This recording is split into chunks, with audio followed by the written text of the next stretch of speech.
ओम श्री गणेशाय नमः। ओम श्री गणेशाय नमः। ओम श्री गणेशाय नमः। ओम नमो भगवते वासुदेवाय नमः।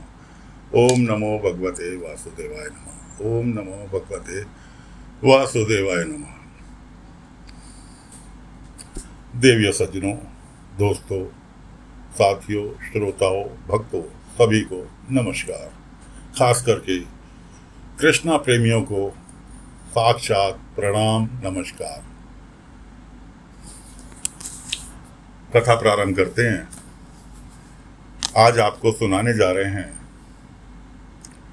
श्रीमद् भगवत पुराण के खंड 2 का 3रा अध्याय।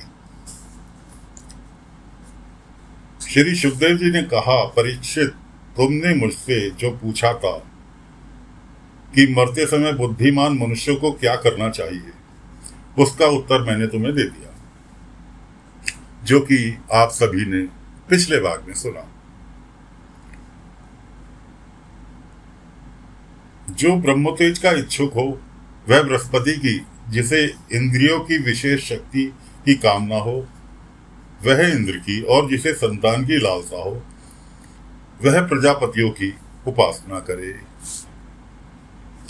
जिसे लक्ष्मी चाहिए, वह माया देवी की, जिसे तेज चाहिए, वह अग्नि की, जिसे धन चाहिए, वह वसुओं की, और जिसे प्रभावशाली पुरुष को वीरता की चाह हो, उसे रुद्रों की उपासना करनी चाहिए। जिसे बहुत अन्न प्राप्त करने की इच्छा हो, वह अदिति का, जिसे स्वर्ग की कामना हो, वह अदिति के पुत्र देवताओं का, जिसे राज्य की अभिलाषा हो, वह विश्व देवों का, और जिसे जो प्रजा को अपने अनुकूल बनाने की इच्छा रखता हो, उससे साध्य देवताओं का आराधन करना चाहिए। आयु की इच्छा से अश्वनी कुमार को, पुष्टि की इच्छा से पृथ्वी का, और प्रतिष्ठा की चाह हो तो लोक माता पृथ्वी और आकाश का सेवन करना चाहिए, यानी पूजन भजन करना चाहिए।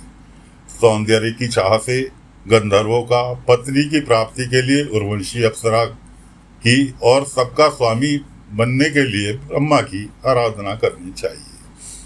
जिसे यश की इच्छा हो, वह यज्ञ पुरुषों की, जिसे खजाने की लालसा हो, वह वरुण की, विद्या प्राप्त करने के लिए आकांक्षा हो तो भगवान शंकर की, और पति पत्नी में परस्पर प्रेम बनाए रखने के लिए पार्वती जी की उपासना करनी चाहिए। तो साथियों, ये जितनी बात आपको बताई है, शायद आप समझ गए होंगे।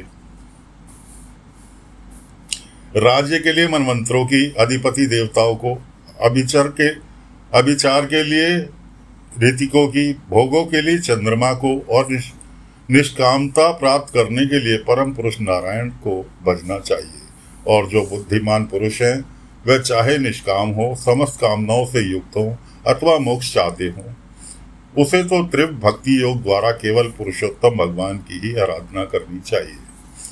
जितने भी उपासक हैं, उनका सबसे बड़ा हित इसी में है कि वे भगवान के प्रेमी भक्तों का संग करके भगवान में अविचल प्रेम प्राप्त कर लें। ऐसे पुरुषों के सत्संग में जो भगवान की लीला कथाएं होती हैं, उससे उस दुर्लभ ज्ञान की प्राप्ति होती है, जिसे संसार सागर की त्रिगुणमयी तरंग मालाओं के थपेड़े शांत हो जाते हैं, हृदय शुद्ध होकर आनंद का अनुभव होने लगता है। इंद्रियों के विषयों में आसक्ति नहीं रहती, केवल मोक्ष का सर्वसम्मत मार्ग भक्ति योग प्राप्त हो जाता है।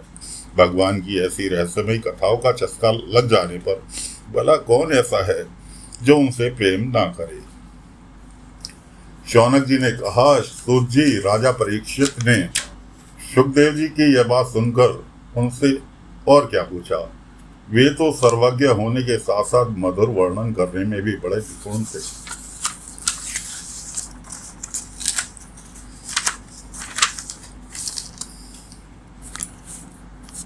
सूत जी, आप तो सब कुछ जानते हैं, हम लोग उनकी वह बातचीत बड़े प्रेम से सुनना चाहते हैं। आप कृपा करके अवश्य सुनाइए, क्योंकि संतों की सभा में ऐसी ही बातें होती हैं जिसका पर्यवसन भगवान की रसमयी लीला कथा में होता है।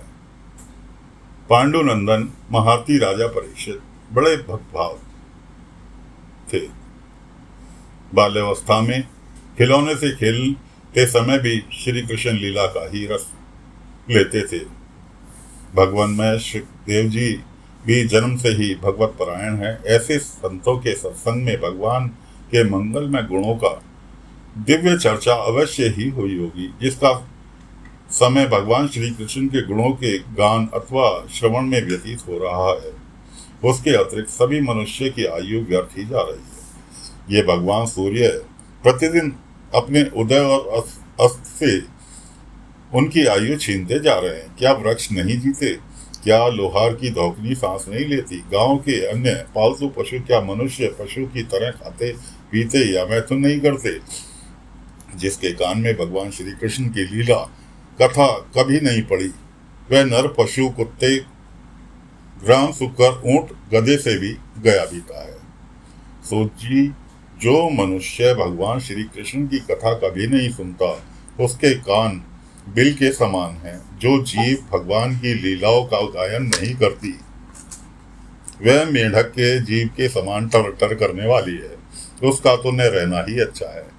जो सिर कभी भगवान श्री कृष्ण के चरणों में नहीं झुकता, वह रेशमी वस्त्र से सुसज्जित और मुकुट से युक्त होने पर भी बोझ मात्र ही है। जो हाथ भगवान की सेवा पूजा नहीं करते, वे सोने के कंगन भूषित होने पर भी मुर्दे के हाथ के समान है। जो आंखें भगवान की याद दिलाने वाली मूर्ति तीर्थ आदि का दर्शन नहीं करती, वे मोरों की पंख में बने हुए आंखों के चिन्ह के समान है। मनुष्यों के वे पैर चलने की शक्ति रखने पर भी न चलने वाले पेड़ों जैसे ही है, जो भगवान की लीलाओं की स्थलियों की यात्रा नहीं करते। जिन मनुष्यों ने भगवत प्रेमी संतों के चरणों की धूल कभी सिर पर नहीं चढ़ाई, वह जीता हुआ मुर्दा है। जिस मनुष्य ने भगवान के चरणों पर चढ़ी हुई तुलसी की सुगंध लेकर उसकी सराहना नहीं की, वह श्वास लेता हुआ भी श्वास रहित शव है। सोचिए, वह हृदय नहीं लोहा है, जो भगवान के मंगलमय नामों का श्रवण कीर्तन करने पर भी पिघलकर उन्हीं की ओर बह नहीं जाता। जिस समय हृदय पिघल जाता है, उस समय नेत्रों में आंसू छलकने लगते हैं और शरीर का रोम रोम खिल उठता है। प्रिय सूर्य जी, आपकी वाणी हमारे हृदय को मधुरता से भर देती है।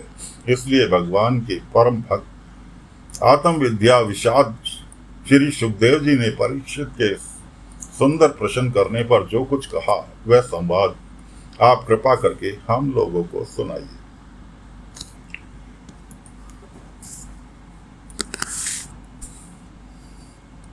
तो साथियों, फिलहाल आज का कथा यहीं पर विराम दे रहे हैं। भगवान की लीला अनेक,